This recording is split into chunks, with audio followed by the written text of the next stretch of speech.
നമസ്കാരം. പ്രധാന വാർത്തകൾ. പെരിന്തൽമണ്ണ താലൂക്ക് ആശുപത്രിയിൽ മാതൃ ശിശു പരിചരണ ബ്ലോക്കിന്റെ നിർമ്മാണ പ്രവൃത്തികൾ നവംബറിൽ തുടങ്ങുമെന്ന് മന്ത്രി മഞ്ഞളാംകുഴി അലി. മന്ത്രിയുടെ ജനസമ്പർക്ക പരിപാടി മണ്ഡലത്തിൽ തുടരുന്നു. ഒറ്റപ്പാലത്ത് വീണ്ടും മണൽ മാഫിയ സജീവമാകുന്നു. മണൽ കടത്തുന്നത് അംഗീകൃത കടവുകളിൽ നിന്ന്. ലോറികൾക്ക് രജിസ്ട്രേഷൻ ഏർപ്പെടുത്തിയതിൽ അഴിമതിയെന്നും ആരോപണം. പെരിന്തൽമണ്ണയിലെ ഇരട്ട ശമ്പള വിവാദം. ലീഗ് നേതാക്കൾക്ക് നേരെ തിരിഞ്ഞ CPM. Perinthalmanna block panchayat president P K. Abubakar ഹാജിയും മേലാറ്റൂർ ഗ്രാമപഞ്ചായത്ത് പ്രസിഡന്റും ഇരട്ട ശമ്പളം പറ്റുന്നതായി സിപിഎം നേതാക്കൾ. ഇരുവരും പദവികൾ രാജിവെക്കണമെന്ന് സിപിഎം. രാജിയില്ലെങ്കിൽ പ്രക്ഷോഭം. കാഞ്ഞിരപ്പുഴ ഉദ്യാന വികസനത്തിന് ലക്ഷങ്ങൾ ചിലവിടുമ്പോഴും സഞ്ചാരികൾ കുറയുന്നു. ഉദ്യാനത്തിലെ വരുമാനം 10-1 കുറഞ്ഞു. ബോട്ട് ജെട്ടിയുടെ പ്രവർത്തനം നിലച്ചിട്ട് 3 വർഷം. ഷൊർണൂരിൽ നടന്നുവന്ന ഭരത് ബാലൻ കെ നായർ നാടകോത്സവം സമാപിച്ചു. ബാലൻ കെ നായർ പുരസ്കാരം ഉൾപ്പെടെ കൊല്ലം അയനം നാടകവേദിക്ക് 5 അവാർഡും.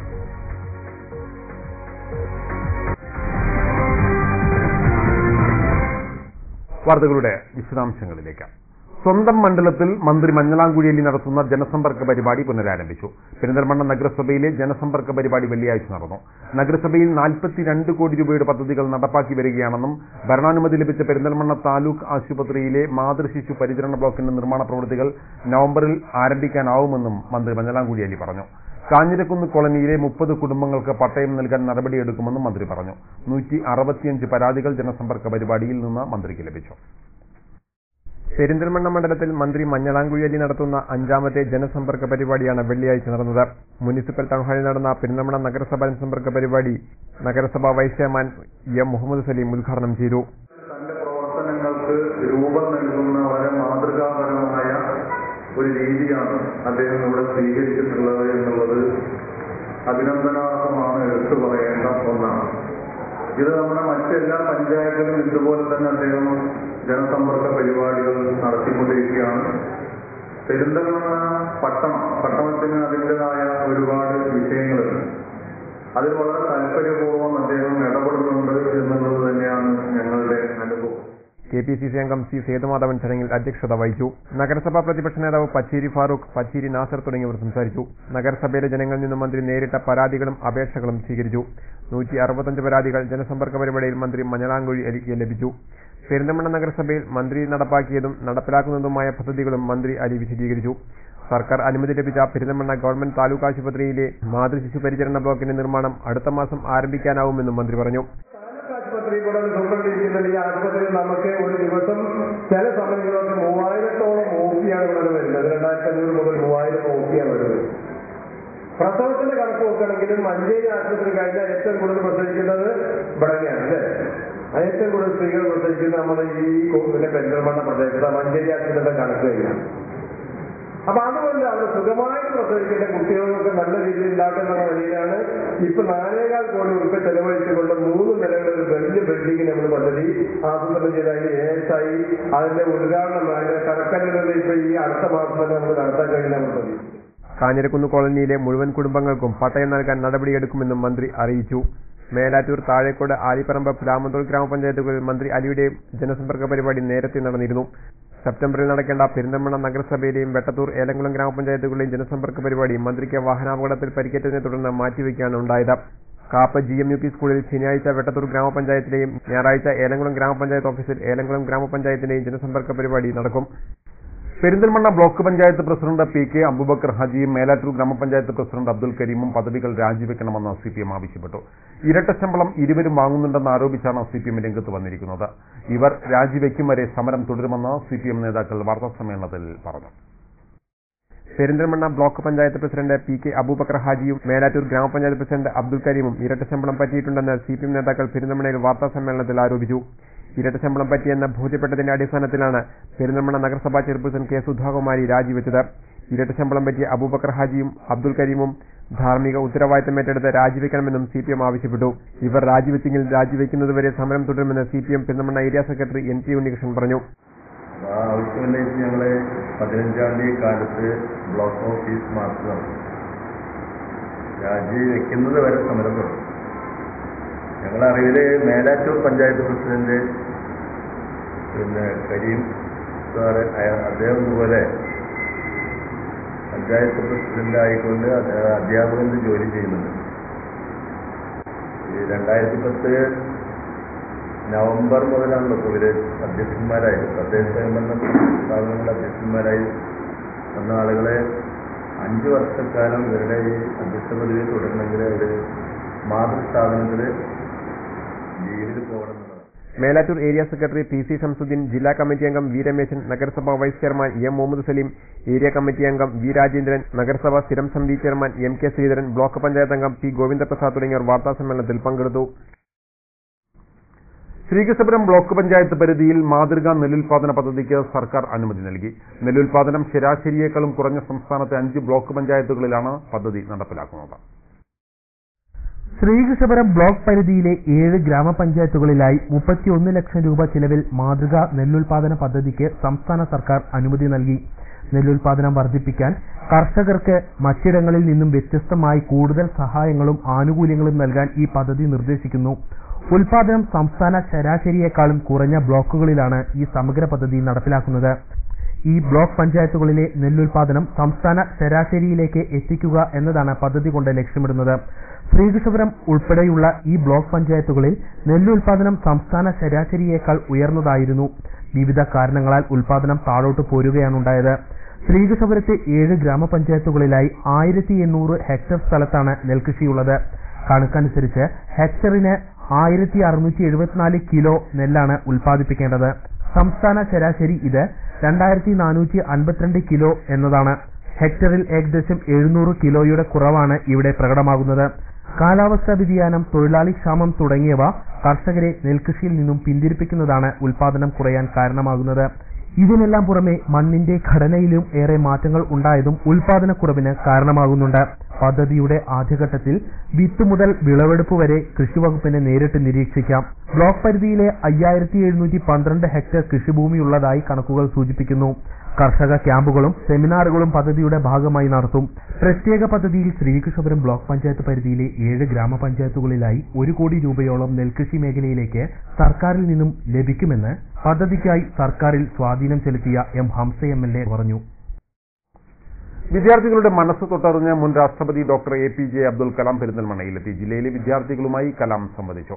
100 കണക്കിന് വിദ്യാർത്ഥികൾക്ക് ഡോക്ടർ കലാം അറിവും ആത്മവിശ്വാസവും പകർന്നു. പെരിന്തൽമണ്ണ ഓറ എഡിഫൈ ഗ്ലോബൽ സ്കൂളിലാണ് പരിപാടി നടന്നത്. കോരിച്ചൊരിയുന്ന മഴയത്തും ആവേശത്തിന്റെ കരഘോഷങ്ങൾക്കിടയിലേക്കുമാണ് മുൻ രാഷ്ട്രപതി APJ അബ്ദുൽ കലാം വന്നിറങ്ങിയത്. പെരിന്തൽമണ്ണ ഓറ എഡിഫൈ ഗ്ലോബൽ സ്കൂളിൽ മലപ്പുറം ജില്ലയിലെ തിരഞ്ഞെടുക്കപ്പെട്ട 2000-ഓളം വിദ്യാർത്ഥികളുമായി APJ അബ്ദുൽ കലാം സംവദിച്ചു. വിദ്യാർത്ഥികളുമായി ആശയവിനിമയം നടത്തിയ അബ്ദുൽ കലാം വിദ്യാർത്ഥികൾക്ക് അറിവും ആത്മവിശ്വാസവും പകർന്നു നൽകി. വിദ്യാർത്ഥികളെയും അധ്യാപകരെയും മലയാളത്തിൽ അഭിസംബോധന ചെയ്തുകൊണ്ടാണ് അബ്ദുൽ കലാം പ്രസംഗം ആരംഭിച്ചത്. മലപ്പുറത്തെ എല്ലാ വിദ്യാർത്ഥികൾക്കും അധ്യാപകർക്കും എന്റെ നമസ്കാരം. കുട്ടികളുമായി സംബന്ധിച്ച ഡോക്ടർ കലാം അവരുടെ ചോദ്യങ്ങൾക്ക് മറുപടിയും നൽകി. സയൻസ് ടെക്നോളജിയിലും ഇൻഫർമേഷൻ ടെക്നോളജിയിലുമുള്ള വികാസം, രാജ്യത്തിന്റെ വികസന പുരോഗതിയുമായി ബന്ധപ്പെട്ട് വിദ്യാർത്ഥികൾ അബ്ദുൽ കലാമിനോട് ചോദ്യങ്ങൾ ചോദിച്ചു.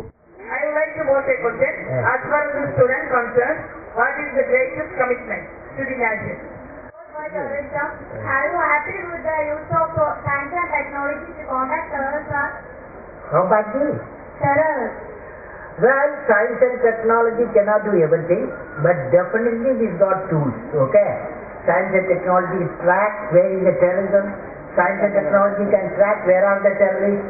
Science and technology can have some tools, okay? Can give the tools. Yes. Okay. Next question. Only I'm going to ask. കുട്ടികളുടെ കഴിവുകൾക്കനുസരിച്ച് പ്രോത്സാഹനം നൽകുമ്പോഴാണ് അവർക്ക് പഠനരംഗത്ത് തിളങ്ങാനാവുക. രക്ഷിതാക്കളുടെ ഇഷ്ടം കുട്ടികളിൽ അടിച്ചേൽപ്പിച്ചാൽ അവരുടെ ഭാവി ഇരുളടയുമെന്നും ഡോക്ടർ APJ അബ്ദുൽ കലാം ചൂണ്ടിക്കാട്ടി. ഹൃദയവിശുദ്ധിയും സർഗാത്മകതയും ബുദ്ധിയും ധൈര്യവും ചേർന്നതാണ് അറിവ്. അറിവാണ് മനുഷ്യനെ മഹാനാക്കുന്നതെന്നും ഡോക്ടർ APJ അബ്ദുൽ കലാം പറഞ്ഞു. All of you students and teachers, parents, will go to repeat now. Righteousness in the heart, there is, where there is righteousness in the heart, there is beauty in the character. When there is beauty in the character, there is harmony in the home. Harmony in the home. When there is harmony in the home, there is order in the nation. When there is order in the nation, there is peace in the world. നല്ല അധ്യാപകരും രക്ഷിതാക്കളും കുട്ടികളുടെ നല്ല വളർച്ചയ്ക്ക് അനിവാര്യമാണെന്നും അധ്യാപകർക്ക് വിദ്യാർത്ഥികളിൽ നല്ല ആത്മവിശ്വാസം വളർത്താനാകണമെന്നും APJ അബ്ദുൽ കലാം ഓർമ്മിപ്പിച്ചു. പരിസ്ഥിതി സംരക്ഷണത്തിന്റെ ആവശ്യകതയും വിദ്യാർത്ഥികളോട് അദ്ദേഹം വിവരിച്ചു. മലപ്പുറം ജില്ലാ collector MC Mohandas, aura edify global school chairman KK Ashraf, ഡയറക്ടർമാരായ Abdul Karim, PV Noushad, KPM Zakir, MK Ibrahim, school principal Joseph David തുടങ്ങിയവർ ചടങ്ങിൽ പങ്കെടുത്തു. സ്കൂളിലെ വിദ്യാർത്ഥികൾ ഒരുക്കിയ എയറോനോട്ടിക്സ് മോഡലിംഗ്, റോബോട്ടിക്സ് പ്രദർശനവും ഡോക്ടർ കലാം നോക്കിക്കണ്ടു. മലപ്പുറത്തെ കുട്ടി മനസ്സുകൾ കീഴടക്കിയാണ് ഡോക്ടർ APJ അബ്ദുൽ കലാം പെരിന്തൽമണ്ണയിൽ നിന്നും മടങ്ങിയത്.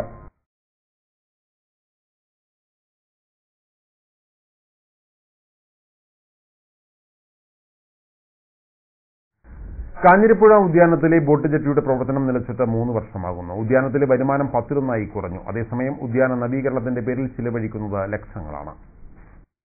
കാഞ്ഞിരപ്പുഴ ഉദ്യാനത്തിൽ വിനോദസഞ്ചാരികളെ ഏറ്റവും കൂടുതൽ ആകർഷിച്ചിരുന്നത് ബോട്ട് യാത്രയായിരുന്നു. ഏറ്റവും കൂടുതൽ വരുമാനവും ഇതിൽ നിന്നായിരുന്നു. എന്നാൽ 3 വർഷം മുമ്പ് നടന്ന തട്ടേക്കാട് ദുരന്തത്തിന്റെ പേരിൽ നിർത്തിവെച്ചതാണ് ഇവിടുത്തെ ബോട്ട് യാത്ര. പിന്നീട് പല സാങ്കേതിക കുരുക്കുകൾ കാരണം ഇതുവരെയും ബോട്ട് യാത്ര പുനരാരംഭിച്ചിട്ടില്ല. ഇതോടെ ഇവിടെ ഉണ്ടായിരുന്ന 7 ബോട്ടുകളും പൂർണ്ണമായും നശിച്ച നിലയിലാണ്. ബോട്ട് ജെട്ടിയിലും ബോട്ടുകളിലും കാട് പിടിച്ച അവസ്ഥയുമാണ്. ഇനി ബോട്ട് യാത്ര പുനരാരംഭിക്കണമെങ്കിൽ പുതിയ ബോട്ടുകൾ കൊണ്ടുവരേണ്ടി വരും.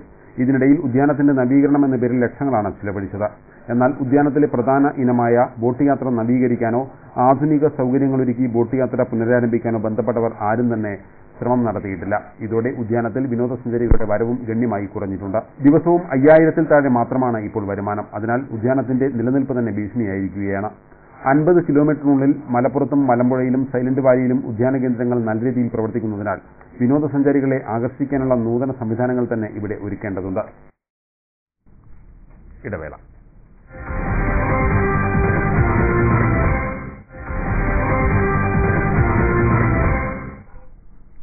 വാർത്തകൾ തുടരുന്നു. ഒറ്റപ്പാലത്ത് ഭാരതപ്പുഴയിൽ അംഗീകൃത മണൽക്കടവുകളിൽ നിന്നും അനധികൃത മണൽ കടത്ത്. മീറ്റിന കടവിൽ നിന്നാണ് പാസ് ലഭിക്കാത്ത സമയങ്ങളിൽ തലച്ചുമടായി മണൽ കടത്തുന്നത്.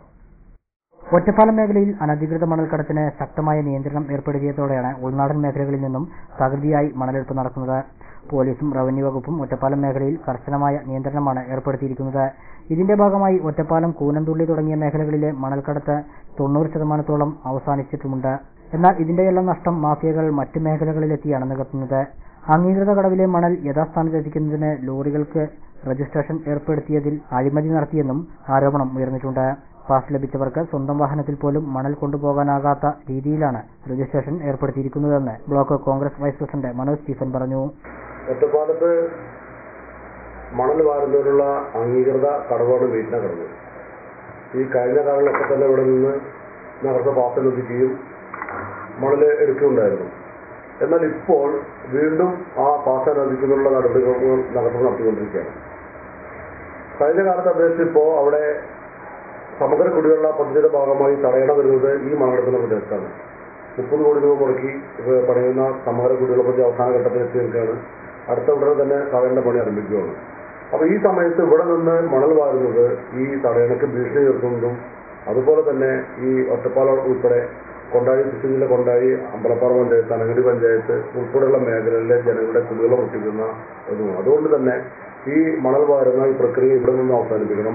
പകരം കന്യാമ്പുറത്തു നിന്നോ അല്ലെങ്കിൽ പല്ലാറമംഗലത്തു നിന്നോ കടവ് അനുവദിക്കാവുന്നതാണ് എന്നാണ് പ്രാഥമികമായിട്ട് എനിക്ക് ഈ വിഷയക്കാർ പറയുന്നത്. പിന്നെ ഇതിന് വൻ അഴിമതിയാണ് ഇതിന് പിന്നിൽ ഈ വൈസ് ചെയർമാനും അതുപോലെ തന്നെ നഗരസഭയിലെ ചില ഉദ്യോഗസ്ഥന്മാരും നടത്താൻ പോകുന്നത്. ഒരു നഗരസഭയിലെ കേട്ടുകേൾവി പോയിട്ടുണ്ടാകുന്ന തരത്തിൽ വാഹനങ്ങളിൽ നിന്ന് രജിസ്ട്രേഷൻ വാങ്ങിക്കുക, 40ഓളം വാഹനങ്ങളിൽ നിന്ന് മണലെടുക്കുന്നതിനുള്ള പ്രത്യേക സൗകര്യം ഏർപ്പെടുത്തി കൊടുക്കാമെന്ന് പറഞ്ഞ് 1000 രൂപ വീതം 40 വണ്ടിക്കാരിൽ നിന്ന് ഈ വൈസ് ചെയർമാനും ചില ഉദ്യോഗസ്ഥരെ പിരിച്ചെടുത്തിട്ടുണ്ട്. എനിക്ക് ഒരു പാസ് കിട്ടിയാൽ, നിയമപരമായ പാസ് കിട്ടിയാൽ എന്റെ സ്വന്തം വാഹനത്തിലോ അല്ലെങ്കിൽ എന്റെ ബന്ധുക്കളുടെ വാഹനത്തിലോ എനിക്ക് ഇഷ്ടപ്പെട്ട വാഹനത്തിലോ കൊണ്ടുപോകാമെന്നിരിക്കെ ഒരു ഇടത്തട്ടുകാർ സൃഷ്ടിച്ചുകൊണ്ട് അഴിമതിക്ക് കളമൊരുക്കുകയാണ് നഗരസഭ ചെയ്യുന്നത്. ഒറ്റപ്പാലം നഗരസഭയുടെ അംഗീകൃത മണൽക്കടവും പുതുതായി നിർമ്മിക്കുന്ന തടയണയും ഒരേ സ്ഥലത്തായത് ആശങ്കയ്ക്ക് ഇടയാക്കുന്നു. UIDSSMT പദ്ധതി പ്രകാരം നിർമ്മിക്കുന്ന തടയണയാണ് നഗരസഭയുടെ ഏക മണൽ കടവിനടുത്തായി വരുന്നത്.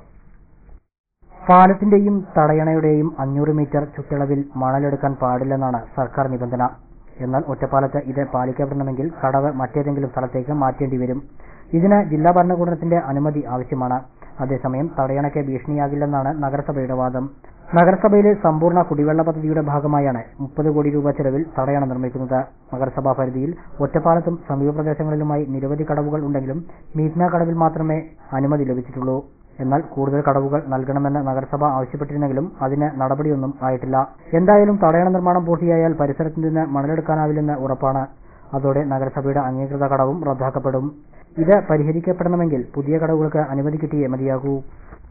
സ്വതൂർ പ്രഭാതം കലാസാംസ്കാരിക വേദി സംഘടിപ്പിച്ച 8ാമത് ഭരത് ബാലൻ കെ നായർ സ്മാരക നാടകോത്സവം സമാപിച്ചു. കൊല്ലം അയനം നാടകവേദി അവതരിപ്പിച്ച സ്വർഗം ഭൂമിയിലാണ് എന്ന നാടകത്തിനാണ് ഈ വർഷത്തെ ഭരത് ബാലൻ കെ നായർ അവാർഡ് ലഭിച്ചത്. പ്രഭാതം പ്രസിഡന്റ് MR മുരളിയാണ് അവാർഡുകൾ പ്രഖ്യാപിച്ചത്. 10 ദിവസം നീണ്ടുനിന്ന ഭരത് ബാലൻ കെ നായർ നാടകോത്സവത്തിൽ തിരഞ്ഞെടുക്കപ്പെട്ട 10 നാടകങ്ങളാണ് അവതരിപ്പിച്ചത്.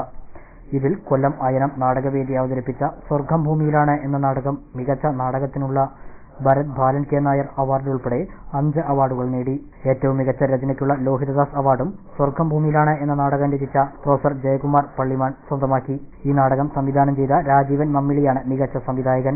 മികച്ച നടനായി ഈ നാടകത്തിൽ ഭരതൻ എന്ന കഥാപാത്രത്തെ അവതരിപ്പിച്ച മധുക്കുട്ടൻ KPACയും ഏറ്റവും മികച്ച ഹാസ്യ നടനായി ഈ നാടകത്തിൽ കൊച്ചുരാമൻ എന്ന കഥാപാത്രത്തെ അവതരിപ്പിച്ച അപ്പി ഹിപ്പി വിനോദും തിരഞ്ഞെടുക്കപ്പെട്ടു. കായംകുളം സബജയുടെ സ്വപ്നങ്ങൾ മാത്രം സാക്ഷി എന്ന നാടകമാണ് രണ്ടാമത്തെ മികച്ച നാടകം. ഈ നാടകത്തിൽ സീത എന്ന കഥാപാത്രത്തെ അവതരിപ്പിച്ച ഗീതാരാജനാണ് മികച്ച നടി. മികച്ച ജനപ്രിയ നാടകം കൊല്ലം അസീസി അവതരിപ്പിച്ച കണ്ണാടി എന്ന നാടകമാണ്. ഇതിനു പുറമെ സ്പെഷ്യൽ ജൂറി അവാർഡുകളും നൽകുന്നുണ്ട്. പുരസ്കാരങ്ങൾ ശനിയാഴ്ച വൈകിട്ട് നടക്കുന്ന ചടങ്ങിൽ സമ്മാനിക്കുമെന്ന് പ്രഭാതം പ്രസിഡന്റ് MR മുരളി വാർത്താസമ്മേളനത്തിൽ പറഞ്ഞു. ഇവിടെ അവതരിപ്പിച്ച 10 നാടകങ്ങളിൽ ഈ വർഷത്തെ ബാലൻ കെ നായർ അവാർഡ് ലഭിച്ചിട്ടുള്ളത് കൊല്ലം അയനം നാടകവേദി അവതരിപ്പിച്ച സ്വർഗം ഭൂമിയിലാണ് എന്ന നാടകത്തിന്. രണ്ടാമത്തെ മികച്ച നാടകമായി തെരഞ്ഞെടുക്കപ്പെട്ടിട്ടുള്ളത് കായംകുളം സബരിയുടെ സ്വപ്നങ്ങൾ മാത്രം സാക്ഷി എന്ന നാടകമാണ്. ഏറ്റവും മികച്ച നാടക രചനയ്ക്കുള്ള ലോഹിതദാസിന്റെ പേരിലുള്ള പ്രത്യേക അവാർഡിന് അർഹനായിട്ടുള്ളത് സ്വർഗം ഭൂമിയിലാണ് എന്ന നാടകത്തിന്റെ രചയിതാവ് പ്രൊഫസർ ജയകുമാർ പള്ളിമണ്ണാണ്. മികച്ച സംവിധായകൻ ശ്രീ രാജീവൻ മമ്മിളി. നാടകം സ്വർഗം ഭൂമിയിലാണ്. ജനപ്രീതി നേടിയ നാടകം, ജനപ്രിയ നാടകം എന്ന നിലയിൽ ഒരു പ്രത്യേക അവാർഡ് നൽകാൻ തീരുമാനിച്ചിട്ടുണ്ട്. കൊല്ലം അസീസി അവതരിപ്പിച്ച കണ്ണാടി എന്ന നാടകത്തിന് ജനപ്രിയ നാടകത്തിനുള്ള പ്രത്യേക അവാർഡ് നൽകുന്നു. ശ്രീ വാസൻ പുത്തൂർ, ജോൺസൺ പോണല്ലൂർ, TK വാസുദേവൻ എന്നിവരടങ്ങിയ കമ്മിറ്റിയാണ് വിധി നിർണയം നടത്തിയത്. ഭാരവാഹികളായ M Narayanan, Balachandran Swarnur, OP Govindankutty, M Murali, Savitri, ഉണ്ണി അയ്യപ്പൻ എന്നിവരും വാർത്താസമ്മേളനത്തിൽ പങ്കെടുത്തു. ഒരു ഇടവേള കൂടി.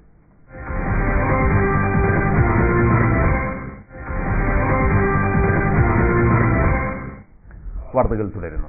കേരള ക്ഷേത്ര സംരക്ഷണ സമിതി സംഘടിപ്പിച്ച ക്ഷേത്രപ്രവേശന വിളംബര രഥയാത്രയ്ക്ക് പാലക്കാട് ജില്ലയിലെ വിവിധ കേന്ദ്രങ്ങളിൽ സ്വീകരണം നൽകും. നവംബർ 4 രഥയാത്ര ജില്ലയിലെത്തുമെന്ന് ഭാരവാഹികൾ പട്ടാമ്പിയിൽ വാർത്താസമ്മേളനത്തിൽ അറിയിച്ചു. ക്ഷേത്രപ്രവേശന വിളംബരത്തിന്റെ 75ാം വാർഷികാഘോഷത്തോടനുബന്ധിച്ചാണ് കേരള ക്ഷേത്ര സംരക്ഷണ സമിതിയുടെ ആഭിമുഖ്യത്തിൽ രഥയാത്ര സംഘടിപ്പിച്ചിട്ടുള്ളത്. ഒക്ടോബർ 4 ജില്ലയിൽ മണ്ണാർക്കാട്, പാലക്കാട്, ഒറ്റപ്പാലം, പട്ടാമ്പി എന്നിവിടങ്ങളിലാണ് ജാഥയ്ക്ക് സ്വീകരണം നൽകുന്നത്. വൈകിട്ട് 5 മണിക്ക് പട്ടാമ്പി ഗുരുവായൂരപ്പൻ ക്ഷേത്ര സന്നിധിയിലാണ് സമാപനം. ക്ഷേത്രപ്രവേശന വിളംബരത്തിന്റെ 75ാം വാർഷികം ആഘോഷിക്കുന്നതിന്റെ ഭാഗമായിട്ട് ഈ ഒക്ടോബർ 30-ാം തീയതി കാസർഗോഡ് നിന്ന് പുറപ്പെട്ട് നവംബർ 12-ാം തീയതി തിരുവനന്തപുരത്ത് സമാപിക്കുന്ന ഒരു രഥയാത്ര നടക്കുകയാണ്. രാവിലെ അങ്ങാടിപ്പുറത്ത് നിന്നുള്ള തിരുമാന്താംകുന്ന് അമ്പലത്തിൽ നിന്ന് എടുക്കുന്ന രഥം 6 വാഹനങ്ങളുടെ അകമ്പടിയോട് കൂടിയിട്ട് മണ്ണാർക്കാട് 9 മണിക്ക് എത്തിച്ചേരുന്നു. ഉച്ചയ്ക്ക് 3:30 മണിക്ക് ഒറ്റപ്പാലത്തും വൈകുന്നേരം 5 മണിക്ക് ഇവിടെ പട്ടാമ്പിയിലും സ്വീകരണം കൊടുക്കാനാണ് ഉദ്ദേശിച്ചത്. പരിപാടിയുടെ ഭാഗമായി സ്കൂൾ കോളേജ് വിദ്യാർത്ഥികൾക്കായി പ്രബന്ധ മത്സരവും ഒക്ടോബർ 28-ന് പട്ടാമ്പി ഗുരുവായൂരപ്പൻ ക്ഷേത്ര ഹാളിൽ സെമിനാറും സംഘടിപ്പിച്ചിട്ടുണ്ടെന്നും ഭാരവാഹികൾ പറഞ്ഞു. സ്വാഗത സംഘം general convener C Venugopal, doctor T G. Vijayakumar, V Govindan, E Radhakrishnan, Velayudhan എന്നിവർ വാർത്താസമ്മേളനത്തിൽ പങ്കെടുത്തു. ലോക ആർത്രൈറ്റിസ് ദിനത്തോടനുബന്ധിച്ച് പെരിന്തൽമണ്ണ അൽഷിഫ ആശുപത്രിയിൽ വിവിധ പരിപാടികൾ നടന്നു. ലോക ആർത്രൈറ്റിസ് ദിനത്തിന്റെ ഭാഗമായി പെരിന്തൽമണ്ണ അൽഷിഫ ആശുപത്രിയിൽ 3 ദിവസത്തെ പരിപാടികളാണ് സംഘടിപ്പിച്ചത്. 3 ദിവസങ്ങളിലായി സംഘടിപ്പിച്ച സൗജന്യ പരിശോധനാ ക്യാമ്പും മെഡിക്കൽ പ്രദർശനവും ശനിയാഴ്ച സമാപിക്കും. ആരോഗ്യ ബോധവൽക്കരണ ചിത്രപ്രദർശനം പൊതുജനങ്ങൾക്കും കാണാവുന്നതാണെന്ന് അൽഷിഫ ആശുപത്രി പബ്ലിക് റിലേഷൻസ് വിഭാഗം അറിയിച്ചു. പ്രദർശനത്തോടനുബന്ധിച്ച് സന്ധി രോഗങ്ങളെക്കുറിച്ച് തയ്യാറാക്കിയ കൈപുസ്തകത്തിന്റെ പ്രകാശനവും നടന്നു. സന്ധി സംബന്ധമായ രോഗങ്ങൾ കൊണ്ട് കഷ്ടത അനുഭവിക്കുന്നവർക്കായാണ് സൗജന്യ പരിശോധന രോഗനിർണയ ക്യാമ്പ് സംഘടിപ്പിച്ചത്. ക്യാമ്പിന് ആശുപത്രിയിലെ അസ്ഥിരോഗ വിദഗ്ധർ നേതൃത്വം നൽകി.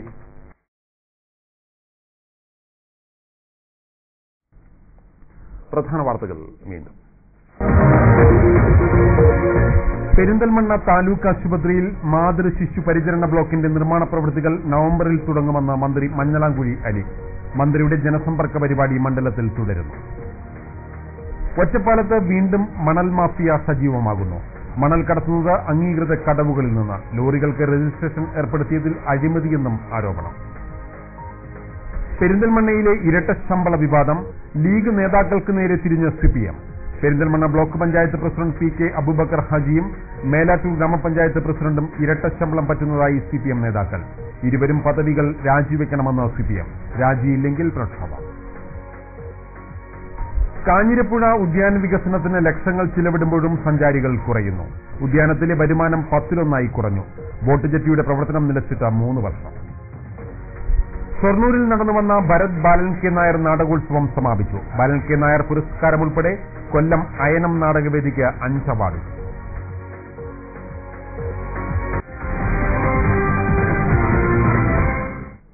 ഇതോടെ ഈ വാർത്താ ബുള്ളറ്റിൻ സമാപിക്കുന്നു. നമസ്കാരം.